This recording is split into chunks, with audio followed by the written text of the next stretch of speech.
Eu quero te fazer uma pergunta importantíssima. Você aí em casa, tá assistindo a gente, não tá? Sabe qual é a taxa do seu colesterol? Caso sua resposta seja, sei não. Então agora saiba que você faz parte de um grupo que reúne quase 70% dos brasileiros. Então você não está sozinho não. Ignoram o nível dessa gordura produzida pelo próprio organismo. O problema é que 4 em cada 10 pessoas têm uma taxa elevada de colesterol. Um quadro que favorece o surgimento de riscos à saúde, como infarto e AVC, Tice. Pois é, Zuca, e esse é o tema de você, doutor, de hoje. Colesterol, gente, mais um plantão virtual. O nosso querido médico de família, Antônio Spreuser, que já está aqui com a gente. Bom dia, doutor. Bom dia, Tice. Bom dia, Zucatelli. Prazer enorme estar com vocês e com os nossos telespectadores. O quadro hoje é excepcional, hein? É gordura. Pois Vamos lá. E é sempre muito bom aqui aprender com você essa aula que você nos dá. E eu tenho uma pergunta, doutor. Obrigado. Que tem uma confusão comum entre as pessoas, que é uma confusão comum, né? Achar que colesterol é sempre algo ruim. Mas não é verdade, né? Ele também não tem uma função importante no nosso organismo, é isso? Então, Ticiane, você falou muito bem. O colesterol é um vilão, mas não é totalmente verdade, não. O colesterol até é fundamental na nossa vida e para a nossa saúde. Sabe por quê? Em primeiro lugar, o colesterol tem um papel fundamental para fazer hormônio, para a síntese de hormônio, principalmente os esteroides, chamados hormônios sexuais. A testosterona e a progesterona dependem do colesterol. A outra parte importante dele é que ele ajuda na fabricação da vitamina D. A vitamina D, que é tão importante atualmente, né? Ele faz parte da composição. E, finalmente, essa gordura, ela faz parte das células, da membrana, daquele invólucro que faz as células, para a gente ter resistência, para a gente ter força. Então, o colesterol é fundamental também para a nossa vida. Agora, doutor, tem 2 indicadores, né, que todo mundo fala, que é o HDL e o LDL. Qual é essa diferença entre eles? Então, nós temos vários tipos de colesterol. O HDL, o LDL e o VLDL. Eu vou chamar a atenção de vocês para 2 tipos agora. O HDL é o colesterol bom. É aquele colesterol que fica presente nas frutas, por exemplo, nos óleos, principalmente no azeite extra virgem. Se você prestar atenção nos peixes de água profunda, como o salmão e atum, então é o que a gente chama da gordura boa, aquele ômega 3, ômega 6 e ômega 9. Esse é o HDL, que já vou explicar o que ele faz no sangue. Agora, o LDL, que é o colesterol ruim, ele está presente geralmente aonde?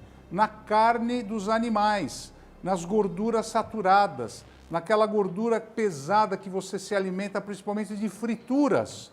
Então isso não faz bem para a nossa vida. Então agora eu vou chamar uma arte e eu vou mostrar para vocês dentro do vaso sanguíneo como que funciona a diferença do LDL e do HDL. Então agora a gente está vendo um vaso sanguíneo. O LDL, que é o colesterol ruim, ele entra dentro do vaso sanguíneo, forma uma placa de gordura.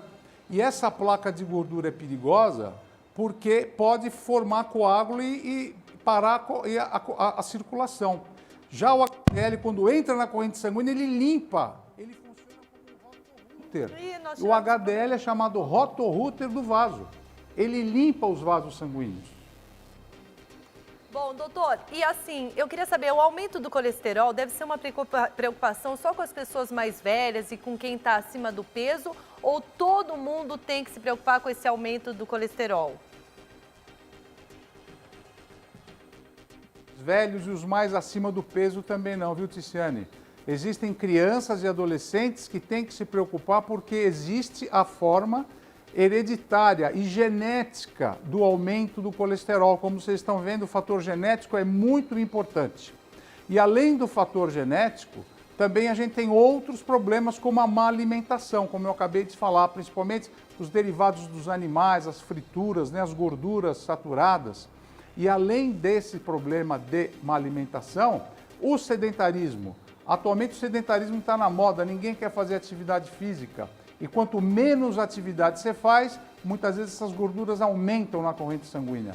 E, finalmente, nós temos as doenças pré-existentes ou doenças associadas, como as doenças do coração, do fígado, do cérebro, dos rins, que podem piorar cada vez mais o nosso quadro de saúde associado às doenças elevadas do colesterol. Agora, doutor, o colesterol alto, ele provoca algum tipo de sintoma? Olha, Ticiane, infelizmente o colesterol alto não dá sintoma nenhum. Esse é o problema. Às vezes ele está tão alto, que o primeiro sintoma você já vai para a UTI, né? Você pode até morrer. O que acontece é que, por isso que é importante você fazer exame de rotina e quem tem hereditariedade fazer exame cada vez mais. Então eu vou chamar uma arte agora para mostrar os níveis no sangue aceitáveis para o colesterol. Então nós temos basicamente, como eu falei, esses três tipos, o colesterol total, o LDL e o HDL. O colesterol total tem que estar abaixo de 200, o LDL tem que estar abaixo de 130 e o HDL ele tem que estar acima de 60. Tem um outro colesterol ainda chamado VLDL, que se somar o VLDL, o LDL e o HDL, vai dar o colesterol total. Esse VLDL é igual ao triglicérides, que é uma outra gordura que se tiver acima de 150 também ajuda a entupir os vasos sanguíneos. Toninho, você falou, já estou começando a olhar aqui os meus exames para ver como é que está o meu colesterol, viu, doutor? Olha, a gente precisa saber agora quais os principais riscos para a saúde de quem tem colesterol alto, doutor Spreusser. Vamos explicar para a turma que isso é muito importante. É verdade, Zucatelli, prazer falar com você, e você que é um homem muito saudável, aí está sempre fazendo atividade física, você lembra que, eu vou chamar uma arte agora para vocês para mostrar o quê? Dentro do vaso sanguíneo, a gente tem lá aquele vaso que eu falei que as gorduras quando estão altas, o colesterol ruim, o LDL e o VLDL, quando estão altos, forma essa placa e de repente nessa placa o sangue está batendo, pode formar coágulo, né? E quanto mais aterosclerose eu tenho, essas placas podem se soltar e aí pode formar formação de coágulo mesmo. E esse coágulo, ele entope os vasos sanguíneos. Entope, podendo também obstruir sangue para onde? Principalmente para o coração, nas artérias coronárias. E se entope a artéria coronária, eu posso ter um infarto levando ao ataque cardíaco. Já se o vaso sanguíneo que entope fica no meu cérebro ou nas carótidas, isso pode levar ao acidente vascular cerebral. E se ocorre nos meus membros inferiores, esse entupimento da artéria pode levar a uma gangrena, um sofrimento do meu membro, preciso até amputar muitas vezes. Então você veja que o sofrimento do corpo ele é difuso e pode pegar o corpo inteiro, Zucatelli. Então esse é o problema de você ter gordura alta no sangue, né? Meu amigo, aprendemos e entendemos que a gente não pode deixar essa coisa ficar ruim, a gente tem que acompanhar fazendo os exames. Então vamos para a pergunta de $1 milhão aqui. O que a gente pode fazer, o que a gente deve fazer para manter o colesterol no nível saudável, doutor? Me conta aí, vamos lá. Então vamos lá, Zucatelli, vamos começar a conversar um pouquinho sobre evitar o estresse. O estresse é um problema atual que mata o ser humano. Então evite o estresse, faz meditação, saiba lidar com ele, faça atividade física, que é muito importante para você jogar para fora esse estresse, né? Faz terapia, ajuda a fazer. Depois, você vai mudar seu estilo de vida. Você tem que ter um estilo mais saudável, com uma alimentação balanceada, treinar todo dia, Zucca. 30 minutos por dia não é muito, mas faz muita diferença. Além disso, evita o cigarro.